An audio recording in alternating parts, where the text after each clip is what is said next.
하나님께 인정받는 믿음이라는 제목으로 함께 하나님의 말씀을 나누도록 하겠습니다. 자, 신앙생활을 하다 보면 누구나 좀 믿음이 자라고 싶다라는 소망을 갖게 됩니다. 목사인 저도 마찬가지예요. 목회 사역을 하고 있지만 여전히 제 마음속에는 믿음이 자라기를 바라는 간절한 마음이 있다라는 것입니다. 목사가 된 이후에도요, 정말 이 정도면 자랐겠지 싶은데 어떤 날 보면은 제 모습이 너무나도 부족하게 느껴지고요. 하나님의 마음을 기쁘시게 해드리기보다는 오히려 내가 하나님을 근심케 하는 것은 아닌지 이런 생각이 들 때도 저도 있다는 것입니다. 그래서 저도 항상 기도해요. 하나님, 저의 믿음 없음을 불쌍히 여겨 주옵소서. 제 믿음을 좀 키워주세요. 성장케 해주세요. 목사인 저도 믿음과 믿음의 성장을 위해서 기도를 합니다. 자, 그렇다면 어떻게 해야 우리의 믿음이 좀 성장할 수 있을까요?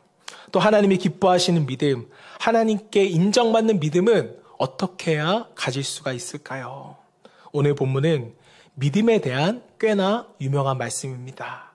예수님께서 공생의 사역을 막 시작하셨을 무렵에 예수님에 대한 소문이 금방 퍼지게 되었습니다. 병자들을 고치시고 또 당시에 고치기 불가능했던 그 문둥병자까지 예수님은 고치셨기 때문에 당연히 사람들 사이에서는 예수님이 소문이 날 수밖에 없었습니다. 자, 그래서 어느 날 예수님께서 가버나움이라는 동네에 다시 오셔서 한 집에 머물며 말씀을 전하고 계셨습니다. 자, 그때 사람들이 몰려서 집안에는요, 발 디딜 틈도 없는 거예요. 집안뿐만이 아니겠죠. 그 주변까지도 아마 발 디딜 틈이 없었을 겁니다. 오늘날 대형 교회에서 모인다고 해도 아마 다 수용하지 못할 인원이었을 텐데 그 당시에 한 집에서라면 얼마나 북새통을 이뤄갔겠습니까? 자, 그때였습니다. 예수님의 소문을 들은 어떤 사람이 중풍병자 한 사람을 데리고 왔는데 상태가 얼마나 심각했는지 그냥 부축해서 들고 오는 것이 아니라 뭐에 들고 왔어요? 들것에 들고 사람을 데려온 것입니다. 자, 그런데 문제가 생겼어요. 사람들이 너무 많아서 이 사람을 들고 예수님께 나아갈 수가 없는 것입니다. 자, 그렇다고 그 사람들이 포기했을까요? 아니에요. 그들은 사다리를 놓고 지붕에 올라갔습니다. 자, 그리고 예수님께서 계신 위치를 가늠해서 지붕을 뚫고 중풍병자를 줄로 매달아서 예수님 앞으로 내려보내는 것입니다. 정말 놀라운 일이죠. 그 광경을 보신 예수님은 어떻게 반응하셨을까요? 아니, 지금 내가 설교 중인데 이렇게 방해를 하나? 이렇게 생각하셨을까요? 아니죠. 오히려 예수님은 그 중풍병자의 육신의 질병뿐만 아니라 그 마음의 병까지도, 죄의 문제까지도 고쳐주셨다는 것입니다. 자, 도대체 이 중풍병자는 어떻게 이런 놀라운 은혜를 받을 수가 있었던 것일까요? 예수님은 그 이유를 분명하게 말씀해 주셨습니다. 보면 5절 말씀, 예수께서 그들의 믿음을 보시고, 뭘 보셨다고요? 믿음을 보시고 중풍병자에게 이르시되 작은 자야 내 죄사함을 받았느니라, 이렇게 말씀하십니다. 여기서 주목해야 할 점은 무엇입니까? 예수님이 그 병자의 믿음을 보시고가 아니라 그들의 믿음을 보시고 라고 말씀하셨다는 겁니다. 중풍병자의 친구들, 그 네 사람의 믿음을 보시고 예수님께서 축복을 선언하신 것이었습니다. 자, 그렇다면 그들의 믿음은 어떤 믿음이었을까요? 왜 예수님은 그들의 믿음을 그렇게 귀하게 여기셨던 것일까요? 오늘 이 본문은요, 하나님이 인정하시는 믿음이 어떤 믿음인지를 우리에게 분명하게 보여주고 있습니다. 오늘 저와 여러분 모두가 말씀을 나눌 때 우리의 믿음이 하나님께서 인정하시는 성숙한 믿음으로 변화되기를 주님으로 축복합니다. 자, 그렇다면 하나님이 인정하시는 믿음이란 어떤 믿음입니까? 본문에서는 첫 번째로 사람을 사랑하는 믿음이라고 우리에게 보여줍니다. 자, 하나님께서는 이웃을 사랑하는 믿음을 기뻐하시고 그런 믿음을 인정해 주시더라는 거예요. 그런데 여러분, 오늘날 우리 사회를 한번 잘 생각해 보세요. 이 사회의 문제가 뭐라고 생각하십니까? 저는 이렇게 말씀드리고 싶어요. 사람을 사랑하지 않는 것. 이것이 문제다. 그것도 가장 큰 문제라고 저는 생각을 합니다. 자, 심지어 그리스도인들조차도 사람을 사랑하는 것에 대해서 가치를 두지 않아요. 중요하게 여기지가 않습니다. 다시 말하면 사람보다 물질을 사랑하는 그런 세상이 되었다라는 거죠. 자, 하나님이 보시기에 이 세상에서 가장 귀한 것은요, 사람의 영혼입니다. 그런데 많은 사람들이요, 이 사실을 잊어버리고 살아가요. 그래서 사람보다는 직장을 더 소중하게 여기고, 돈을 더 사랑하고, 명예나 심지어 물건까지도 사람보다 더 귀하게 여기는 경우가 있더라는 겁니다. 뭐 여기에 물론 애완동물을 키우시는 분들도 있는데 사람보다 개를 더 소중하게 여기시는 분도 있을까요? 없을까요? 있어요. 이것은 하나님의 뜻이 아니라는 것입니다. 예전에 이런 충격적인 사건이 있었어요. 40대 남성이 음주운전을 하다가 초등학생을 친 사건이 있었습니다. 운전자가 놀라서 내려보니까 다행히도 아이가 크게 다치지는 않은 것 같아요. 병원에만 가면 그냥 치료하고 살 수 있는 정도였다고 합니다. 자, 그런데 이 운전자는요, 믿을 수 없는 행동을 저지르는 거예요. 아이를 차에 태워서 산속에 데려가 공기총으로 쏴 죽여 그를 매장한 것입니다. 왜 그랬을까요? 이유가 충격적이에요. 음주운전을 들킬까봐. 그는 전과자였고 적발되면 90일 동안 면허가 정지될 수 있다는 이유 하나 때문에 그 어린 생명을 죽이는 거예요. 내가 일 못할까봐. 여러분, 이 얼마나 끔찍한 세상입니까? 이게 바로 우리가 살아가는 시대의 가치관이라는 거예요. 사람의 생명보다 누구의 안위가 더 소중해요? 내 안위가 더 소중한 거예요. 이게 현실입니다. 하지만 하나님의 생각은 다르죠. 예수님은 우리에게 이런 말씀을 하셨습니다. 온 세상을 얻고도 자기 목숨을 잃으면 무슨 유익이 있겠느냐. 예수님께는 한 사람의 생명, 한 영혼이 이 세상의 모든 물질보다 더 뭐하다? 귀하다. 귀하게 여기셨다는 거예요. 오늘 본문 말씀을 보시면 예수님이 계신 집안에 서기관들도 함께 있었습니다. 서기관들, 바리새인들 하면 신약 성경에 나오는 대표적인 예수님의 대적자들이잖아요. 자, 그런데 그들이 왜 거기 앉아 있었을까요? 예수님의 말씀이 너무 좋아서 그것을 들으려고 앉아 있었을까요? 전혀 아니에요. 예수님이 말하면 그것을 책잡고 고발하기 위해서 그 자리에 앉아 있었다는 겁니다. 자, 때문에 예수님께서 본문 5절에서 중풍병자에게 작은 자야 내 죄사함을 받았느니라 이렇게 말씀하시자 이 서기관은 겉으로는 표현하지 않았지만 속으로는 뭐 했어요? 분노했어요. 고침을 받았느냐가 아니라 내가 죄사함을 받았느니라. 죄사함을 이야기하셨기 때문에 서기관들은 어떻게 생각합니까? 본문 7절 말씀처럼 이 사람이 어찌 이런 말을 하는가? 신성 모독이 아닌가? 하나님 한 분 외에는 누가 죄를 사할 수가 있겠는가? 이런 생각을 그들은 하더라는 거죠. 여러분, 오늘 본문 말씀을 보시면 두 부류의 사람이 뚜렷하게 대조되는 것을 우리가 알 수가 있습니다. 먼저 중풍병자를 데리고 온 4명의 친구들. 아마도 그들은요, 이름도 알려지지 않는 평범한 사람들이었을 것입니다. 무명의 평민들. 아무도 관심을 갖지 않는 그런 사람들이었겠죠.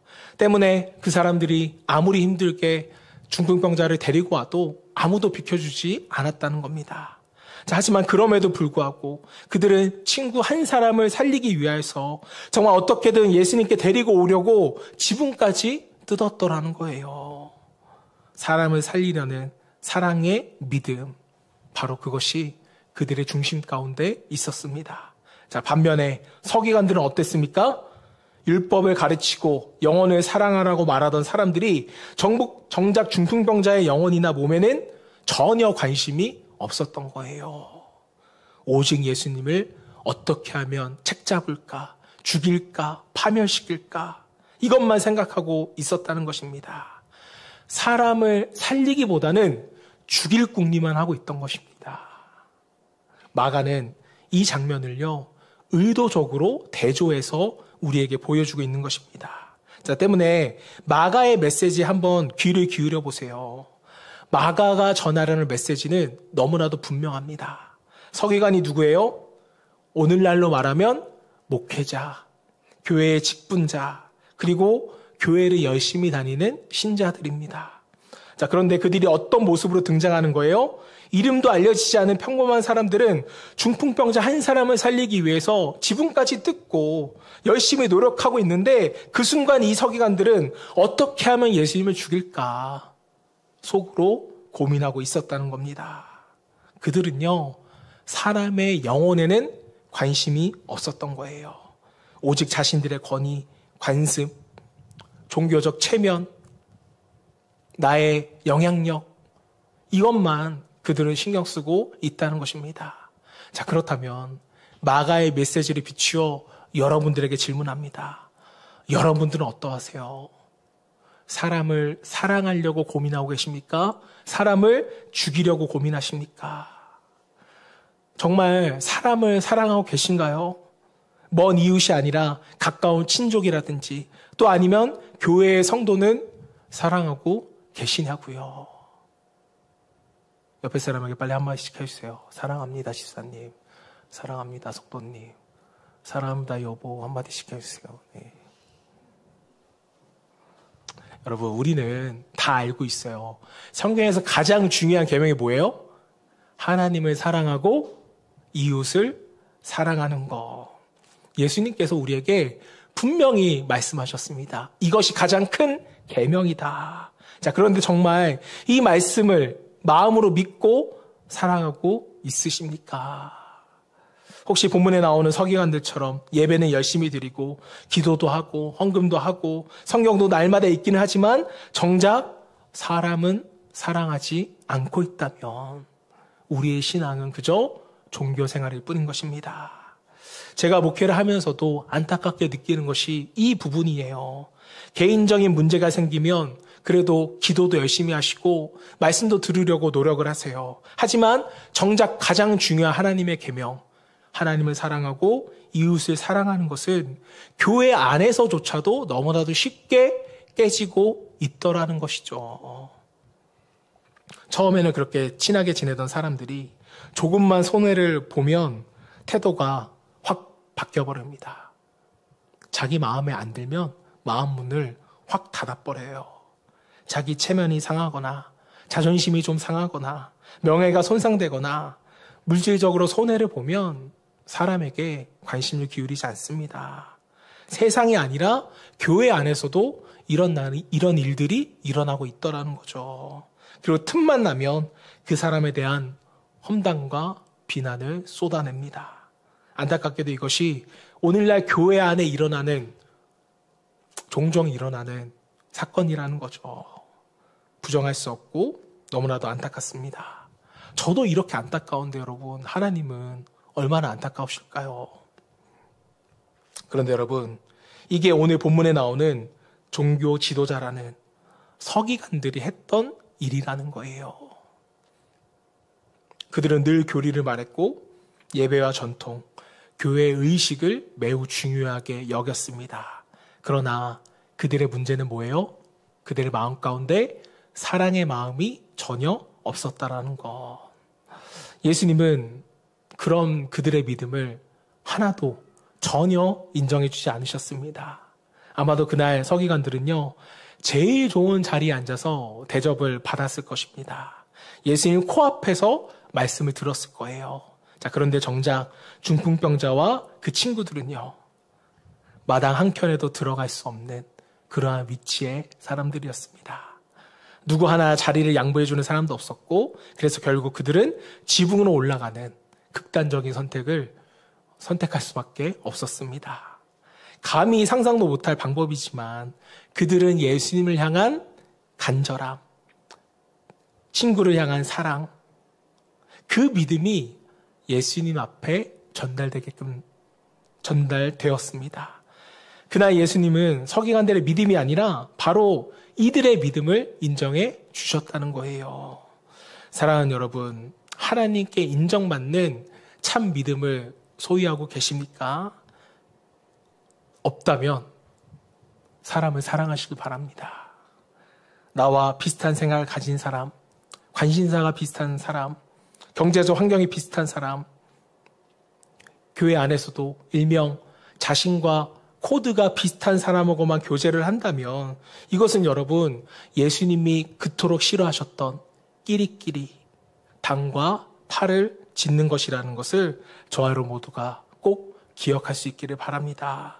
정말 나와 전혀 다른 생각을 가진 사람일지라도 그는 하나님의 형상으로 지음받은 귀한 존재이기 때문에 나 또한 그 사람을 존귀하게 여기고 사랑할 수 있어야 하는 것입니다. 하나님은 우리가 진심으로 사랑할 때 우리의 믿음을 인정해 주신다는 것입니다.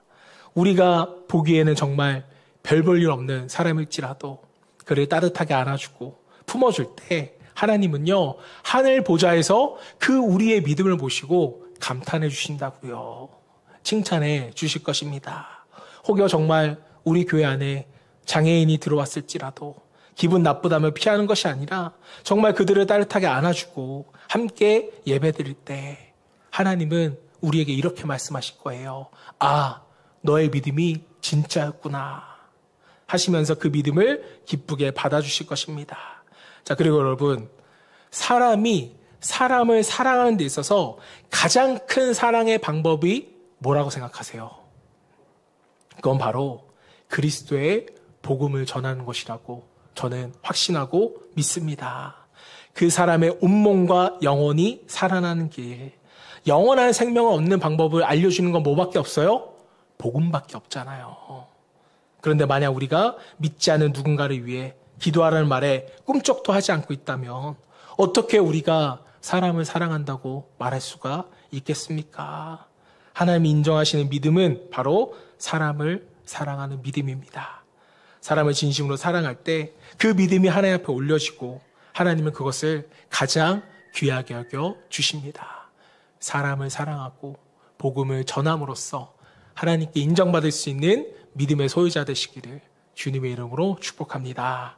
자, 한 발 더 나아가서 하나님이 인정하시는 믿음은 어떤 믿음일까? 자, 두 번째는요, 연합하는 믿음이라는 거예요. 뭐라고요? 연합하는 믿음. 자, 하나님이 인정하시는 믿음은 선한 목적을 위해 연합하는 것입니다. 자, 본문 말씀을 보시면 하나님이 인정하시는 믿음의 모습이 참 아름답게 그려지고 있다는 것을 저와 여러분 모두가 느낍니다. 그것은 바로 한 생명을 살리기 위해서 하나 되었던 네 사람의 모습이라는 거죠. 그들은 친구 하나를 살리기 위해서 최선의 노력을 다하고 있습니다. 여러분, 이 네 사람이라고 생각의 차이가 없었을까요? 당연히 있었겠죠. 하지만 그날만큼은 이 친구를 살리기 위하여서 완전히 하나가 되었다는 것입니다. 여러분, 지붕을 뚫고 네 명이 한 줄씩 붙잡고 사람을 내렸다고 생각해 보세요. 마음이 맞아야 될까, 안 맞아야 될까요? 중풍병자 살리려다가 좀만 삐그덕하면 친구 죽이는 거예요, 그냥. 얼마나 세심하게 하나 되어서 내렸을까. 예수님은 바로 그들의 연합과 믿음을 바라보셨습니다. 마가복음 2장 5절 말씀 다시 읽어볼까요? 시작. 예수께서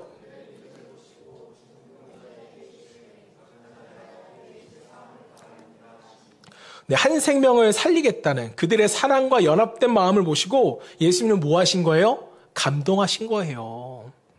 그래서 병만 고쳐주신 것이 아니라 죄까지 사해 주시며 영혼의 질병까지도 고쳐주셨다는 겁니다. 여러분, 오늘날 우리가 살아가는 대한민국의 가장 큰 사회 문제 무엇입니까? 이번 대통령 선거 끝나고 설문조사를 해보니까 이걸 좀 잘해줬으면 좋겠다 했을 때 국민 분열을 빨리 회복시켜줬으면 좋겠다. 우리의 문제는 분열이라는 거죠. 서로 다투고 갈라지는 거. 물론 사람인지라 생각이 다를 수 있어요. 생각 차이 자체는 문제가 아닙니다. 사실 생각의 차이, 즉 다양성은요, 굉장히 좋은 거예요. 여러분, 만약 모든 사람이 똑같은 생각만 한다고 생각하면 어떻게 될까요?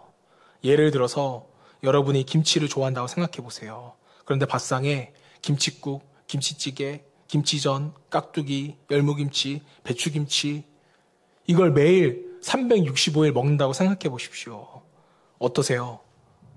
내가 아무리 좋아해도 물릴 거예요.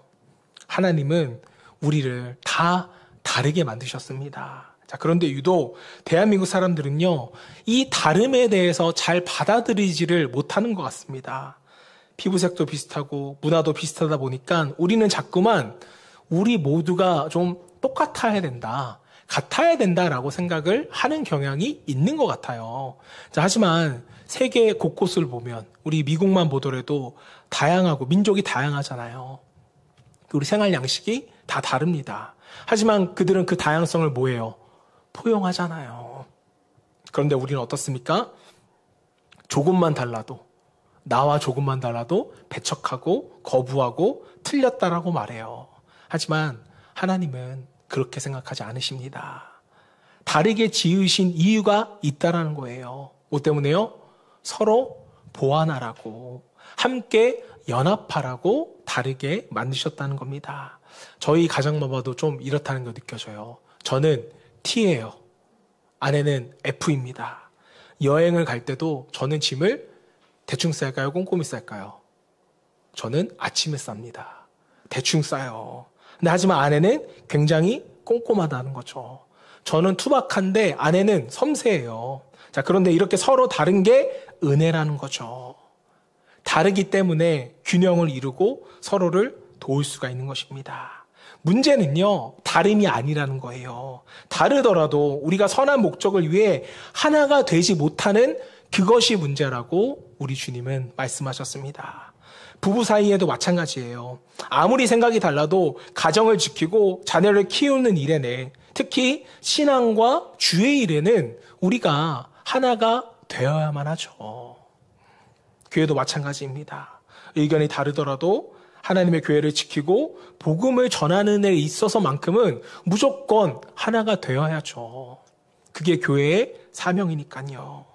회사도 그렇고 나라와 민족도 마찬가지입니다, 여러분. 사상이 다르더라도 민족과 나라를 위해서는 하나가 될 수 있어야죠. 하지만 현실은 그렇지 못하다는 것에 문제가 발생이 됩니다. 조금만 생각이 다르면 가정을 깨고 교회를 떠나고, 정치적 성향이 다르다고 나라를 쪼개고, 남북이 갈린 것도 모자라 이제는 무슨 갈등들이 많이 생겼어요? 젠더 갈등, 세대 갈등, 이런 게 과거에 있었나요? 없었어요. 그런데 이 갈등이 얼마나 심각한지는 여러분들도 다 알고 계실 겁니다. 여러분도 경험해 보셨겠지만 해외를 가면 외국 사람들이 대한민국에 대해서 굉장히 놀래합니다. 전쟁을 경험한 나라 중에 세계적으로 유례없는 회복과 성장을 기록했고, 지금은 세계 문화를 이끌어가는 문화 강국, 경제 대국이 되었다는 거예요. 하나님이 우리 민족에게 특별한 재능을 주셨다는 거죠. 인정하십니까? 우리 콜린, 미국이라는 좋은 나라를 냅두고 왜 한국에 왔겠어요? 왜 오셨어요? 좋아서 오셨죠? 맞아요. 증명이 되잖아요. 여러분, 또 대한민국처럼 아름답고 살기 좋은 나라가 있나요? 많지 않습니다. 그런데 왜 자꾸 분열이 일어나는 것일까? 그 이유를 가만히 보면 크고 대단한 이유가 아니라는 거죠. 그저 사소한 차이와 고집 때문입니다. 보수든 진보든 나라와 민족을 위하여서 마음이 있다면 연합할 수 있어야죠. 예수님께서 이 땅을 떠나시기 전 우리를 위해 가장 간절히 기도하신 내용이 무엇인지 아십니까? 연합이에요. 하나됨을 위해서 예수님은 기도하셨습니다. 요한복음 17장 11절 22절 말씀 우리 함께 읽어볼게요. 시작. 나는 세상에 더 있지 아니하오나 그들은 세상에 있었고 나는 아버지께로 가옵나니 거룩하신 아버지여 내게 주신 아버지의 이름으로 그들을 보전하사 우리와 같이 그들도 하나 되게 하옵소서. 뭐가 되게 달라고 기도하셨어요? 하나 되게 해달라고. 22절도 볼게요. 시작. 내게 주신 영광을 내가 그들에게 주었사오니 이는 우리가 하나 된 것 같이 그들도 하나 되게 하려 함이니이다. 예수님이 하나님 나라로 돌아가시기 전에 가장 간절하게 기도한 것이 무엇입니까? 우리의 하나됨, 연합을 위해 예수님은 기도하셨습니다. 그리고 예수님은 지금도 이것을 위해 기도하고 일하고 계세요. 성부 하나님, 성자 예수님, 성령 하나님. 세 분은 분명 다른 분이지만 서로를 위해 자신을 내어주며 하나가 되셨습니다. 우리도 이처럼 하나가 되어야죠. 반면에 사탄의 전략은 무엇입니까? 분열이죠, 분열. 우리가 신앙생활을 아무리 잘하고 말씀을 많이 알아도 누군가와 우리가 등지고 있다면, 그리고 진리가 아닌 감정 때문에 미워하고 원한을 품고 있다면 우리는 하나님의 도구가 아니라 사탄의 도구되어 쓰임받고 있는 거예요. 성령의 사역, 성령의 역사는 연합인데 우리가 누군가를 미워하고 연합하고 있지 못하다면 그것은 사탄의 사역, 사탄의 역사 속에 우리가 있는 것입니다. 자, 그래서 예수님은 우리를 위해 이런 명령을 하셨어요. 에베소서 4장 3절 말씀. 평안에 매는 줄로 성령이 하나 되게 하신 것을 힘써 뭐하라? 지키라. 여기서 힘써 지키라는 것은 무엇을 뜻할까요? 하나 되고 연합되는 것이 결코 쉽지는 않다는 거예요. 그래서 힘써 노력하라는 겁니다. 내 생각을 삼켜야 하고요. 내 자존심을 내려놔야 하고요. 다툼이 있어도 상대보다 내가 먼저 손을 내밀 줄 알아야 합니다. 이게 힘써 지키는 거죠. 나는 절대 사과 안 할 거야. 꽁 해가지고 가만히 있으면 그게 지키는 겁니까? 그리고 여러분, 성도는요, 주고 나서 받을 것을 기대하지 마세요. 예수님이 우리에게 자신의 모든 것을 내어주시고 우리에게 다시 돌려받을 것을 기대하셨나요? 아니잖아요. 나도 거저 받았으니 나도 그저 거저 주면 되는 겁니다. 상대가 나에게 주지 않아도 계속해서 주는 것이 믿음의 길이라는 거죠. 이게 하나님이 우리에게 원하시는 믿음이었습니다. 예수님께서는 우리가 하나님과 하나 되게 하시려고, 교회가 연합되게 하시려고 인간의 몸을 입고 이 땅에 오셔서 갈보리 언덕 십자가에서 자신의 모든 것을 내어주셨잖아요. 희생하셨습니다. 그러니 당연히 우리도 희생하고 손해를 감수할 수 있어야죠. 하고 싶은 말 다 하고 주장하고 싶은 거 다 해서는 결코 하나 될 수가 없습니다. 여러분, 만약에 제가 여러분들에게 하고 싶은 말을 다 한다고 생각해 보세요. 목사가 하는 말은 다 맞습니다 라고 말하면서 제가 제 주장을 여러분들에게 주장한다면 그것이 교회라고 말할 수 있을까요? 아니잖아요. 성도들도 마찬가지입니다. 사랑하는 여러분, 사랑하고 연합하시기를 바랍니다. 그리고 여러분의 희생이, 여러분의 손해가 그것을 통하여서 하나님의 사랑이 드러나고 교회가 연합되고 이웃을 사랑할 수 있다면 기꺼이 손해보세요. 여러분의 손해가 하나됨을 이끌 수 있습니다. 왜냐하면 하나님이 인정하시는 믿음은 연합하는 믿음이기 때문입니다. 성도와 연합하고 가족과 연합하고 이웃과 연합함으로써 여러분의 믿음을 하나님께 인정받을 수 있기를 주님으로 축복합니다. 자, 마지막으로 하나님이 인정하시는 믿음은 어떤 믿음일까? 자, 세 번째는요, 난관을 극복하는 믿음입니다.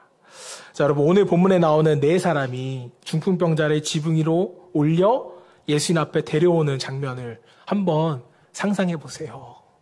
저는 여러 번 보았던 말씀이지만 이번에 다시 묵상하다 느낀 것은 예수님께 나아가는 것이 정말 보통 일이 아니구나 라는 것을 한 번 더 느끼게 되었습니다. 아마도 이 네 사람은요, 꽤나 먼 거리에서 중풍병자를 들것에 눕혀서 데리고 왔을 겁니다. 자, 그런데 도착해 보니까 이미 마당하는 사람들이 꽉 차 있던 것이죠. 얼마나 황당했겠습니까? 당황했겠어요. 또 얼마나 고민이 되었겠습니까? 그러다가 그들은 결심을 합니다. 집 뒤로 돌아가서 지붕 위로 올라가자. 여러분, 성한 사람도 지붕 위에 올라가는 것이 결코 쉬운 일이 아닌데 몸을 제대로 가누지 못하는 들것에 실려있는 중풍병자를 지붕 위로 올린다는 것, 이거 보통 위험하고 어려운 일이 아닐 수가 없습니다. 게다가 당시 지붕은요, 오늘날로 치면 시멘트로 되어 있었을까요? 아니에요. 흙으로 되어 있었을 겁니다. 잘못하면 5명이 같이 지붕에 올라갔다가 5명 다 지붕에서 추락할 수도 있는 그런 위험한 상황이었어요. 그러면 자신들도 다치지만 그 집안에 있는 사람들까지도 다칠 수 있는 그런 상황이었습니다. 아마도 그들은요, 지붕에 있는 석가래 사이를 조심조심 밟으면서 가운데를 아주 조심스럽게 뜯어냈었을 겁니다. 자, 그런데 그걸 보고 있던 사람들이 가만히 있었을까요? 아마도 웅성웅성했겠죠. 지금 뭐 하는 거야? 당장 내려와. 아마 불평하고 어떤 사람은 돌이라도 던졌을지도 모르겠습니다. 육체적으로도 어려운 일이었고 정신적으로도 굉장히 힘든 상황이었다는 거죠. 하지만 그들은 끝까지 포기하지 않았습니다. 그리고 예수님은요, 처음부터 그들의 모든 상황을 알고 계셨어요. 지붕이 뜯기고 먼지가 날리고 사람들이 웅성거리는 그 상황에서도 예수님은 설교만 계속하셨습니다. 그 모든 것을 모른 척하고 있었던 거예요. 여러분, 예수님이 그렇게까지 노력하면 사실 어떻게 해주셔야 돼요? 그만 뜯어. 내가 이따가 내려갈게. 내려와. 내가 이따 가서 치료해 줄게. 이렇게 말하는 게 좀 정상적이지 않아요? 하지만 예수님은 그 모든 난관을 극복하고 오게끔 기다리셨다는 거예요. 그리고 마침내 예수님 앞에 그들이 도착했을 때 예수님이 하신 말씀은 이것이었습니다. 작은 자야, 내 제사함을 받았느니라. 얼마나 여러분 감동적인 장면이에요. 성경을 보십시오. 하나님께 인정받았던 사람들 가운데 고난과 역경 없이 하나님 앞에 나아갔던 사람은 한 사람도 없었습니다. 모세, 광야에서 몇 년 동안 고난받았어요. 40년 동안 고난받았습니다. 다윗은 장인이 자기를 죽이려고 쫓아내는 상황에서 10년 동안 도망 다녀야만 했어요. 사도 바울은 복음을 전하면서 수없이 매를 맞고 옥에 갇히고 고난을 당해야만 했습니다. 자, 그런데 그들에게는 공통점이 있다는 것이죠. 어떠한 고난과 역경 속에서도 하나님이 맡기신 사명만큼은 포기하지 않았더라는 겁니다. 난관을 극복하는 믿음이 그들 가운데 있었다라는 거예요. 자, 여러분, 우리나라처럼 어려운 시절을 잘 이겨낸 나라가 또 있을까요? 일제강점기, 한국전쟁 당시의 자료와 사진을 보면 정말 눈물 없이 볼 수 없는 그런 사진들이 많더라고요. 자, 그런데 여러분, 우리나라가 지금 어떤 줄 아세요? 놀라지 마세요. 세계 경제 수준은 11위고요. 군사력은 5위예요. 문화 영향력은 세계 7위라고 합니다. 이 조그마한 나라가 세계적으로 엄청난 영향력을 끼치고 있더라는 거죠. 그 이유가 뭘까요? 여러분이 잘나서요? 아닙니다. 저는 이렇게 생각해요. 저희 부모 세대들의 눈물과 인내, 헌신이 있었기 때문이라고 저는 생각을 합니다. 그분들은요, 소처럼 일하면서 자녀들을 가르쳤어요. 어떤 고난도 참고 견뎌냈습니다. 그런 부모 세대의 수고와 헌신 덕분에 오늘의 우리가 있고 대한민국이 있는 거라고 저는 생각을 합니다. 물론 하나님의 인도하심, 하나님의 역사도 있었죠. 자, 그렇다면 오늘 우리에게도 그런 인내가 필요하지 않을까 저는 생각을 해보게 됩니다. 제가 자주 말씀드리지만 하루에 여러분 대한민국에서 몇 명이 극단적 선택을 하는 줄 아세요? 평균 34명이 극단적인 선택을 합니다. 이 통계가 지난 10년 동안 쭉 지속됐어요. 정말 안타까운 일입니다. 요즘은 더 경제가 어렵고 삶이 힘들다는 건 정말 이해하지만 환경이 우리의 인생을 결정하도록 내버려둬서는 안 된다는 겁니다. 하나님은 우리의 문제를 해결하시는 분이죠. 지금도 그분의 믿음을 가지고 어려움을 견뎌내는 사람을 찾고 계세요. 그리고 그 사람들에게 힘과 능력을 베풀어 주셔서 그 난관을 극복할 수 있게끔 도우신다는 겁니다. 사랑하는 여러분, 여러분이 바로 그런 사람이 될 수 있기를 축복합니다. 그러면 하나님은 당신만 복을 주시는 것이 아니라 당신의 자녀 또 자손 대대로 하나님의 복을 임하게 해주십니다. 그리고 당신을 통해 수많은 사람들에게 하나님의 은혜가 흘러가게끔 해주실 거예요. 오늘 본문의 그 4명의 믿음을 통하여서 친구가 축복을 받게 되잖아요. 한 가지 이야기를 나누고 말씀을 마치겠습니다. 이 이야기는 실제 중국의 지하교회 간증들에서 전해져 내려오는 이야기입니다. 자, 오래전 중국의 한 지역에서 공산당의 박해를 피해 몰래 예배를 드리던 지하교회 성도들이 있었습니다. 자, 하지만 정부는요, 이 사실을 알게 되었고 예배를 못 드리게 하기 위해서 해당 마을로 들어오는 유일한 다리를 폭파해 버렸습니다. 목숨을 걸고 예배를 드리러 오는 사람들의 통로를 끊기 위함이었죠. 그 소식을 듣고 성도들은 이제 예배를 드리러 가는 것은 불가능하겠구나. 이 모임은 사라지겠구나 라고 생각을 하고 하나둘씩 포기를 했다는 겁니다. 자, 그런데 예배일 아침 한 소녀가 머리에 성경을 이고 바지를 걷은 채 강을 건너 예배 장소에 도착을 한 것입니다. 어른들은 깜짝 놀라서 소녀에게 말했대요. 너 다리 없어진 거 몰랐니? 위험한데 왜 다리를 강을 건너서 왔어? 그러자 소녀는 이렇게 대답을 했다고 합니다. 예수님께 가는 길인데 물이 조금 있다고 멈추면 제가 예수님을 사랑한다고 말할 자격이 있을까요? 그날 이 소녀의 짧은 한마디가 모임을 포기하려던 어른들의 마음에 또 믿음에 불을 지피게 됩니다. 그래서 성도들은 다시 모이게 되었고 이전보다 더 뜨거운 예배를 드리게 되었다고 합니다. 자, 사랑하는 여러분, 오늘 우리는 어떤 이유로, 어떤 핑계로 예수님께 나아가기를 멈춰서는 안 됩니다. 현실의 벽이 높다고 여러분 혹시 주저앉고 있지는 않습니까?